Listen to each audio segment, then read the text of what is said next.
Not taking away anything from Andy's win. In contrary, I think he deserved to win. He deserved to win an entire tournament because he was the best player. You know, he was the player that played in the best form throughout the entire tournament. Well, I didn't ask to postpone the match. I asked to have a little break where, you know, we would give a little more time, maybe 5 more minutes to people to arrange the court. The chair umpire knew that the forecast is good. There's not going to be any rain. I didn't see any reason why we couldn't stop the game for a little bit until we get the court in a proper condition to play. You know, we played on a very, very heavy court because it was raining for an hour, and it was very muddy behind the baseline. And in 3 games, I literally, you know, could have twisted my ankle 2 or 3 times, and that's what I said.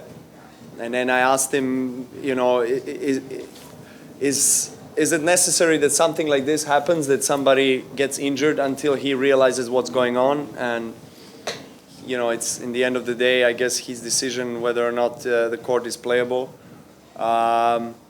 But you know, to me, it's you know, also ridiculous that the chair umpire who doesn't wear tennis shoes and wears the casual shoes comes out and just slides on the line and says, okay, the court is good or not. I mean, that's, you know, those things are you know, we can laugh about it now, but on the court, it's not just a matter of match, whether or not you're going to play better or not, win or lose. It's a matter of you keeping yourself healthy, and you know, it's us players that have to slide and run all over the court. And if we have the conditions like we had today, and if you keep on going for, you know, the reasons that are only familiar to himself, then you know, then the risk for an injury is much higher than it can be. So that was the only thing I was debating with him. You know, why not stop for a little bit and have at least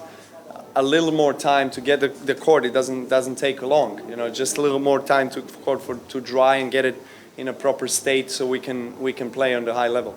The lines were slippery. Everything. I mean, behind the baseline, especially where we moved the most, was you know, was heavy, was muddy, was, you know, very wet.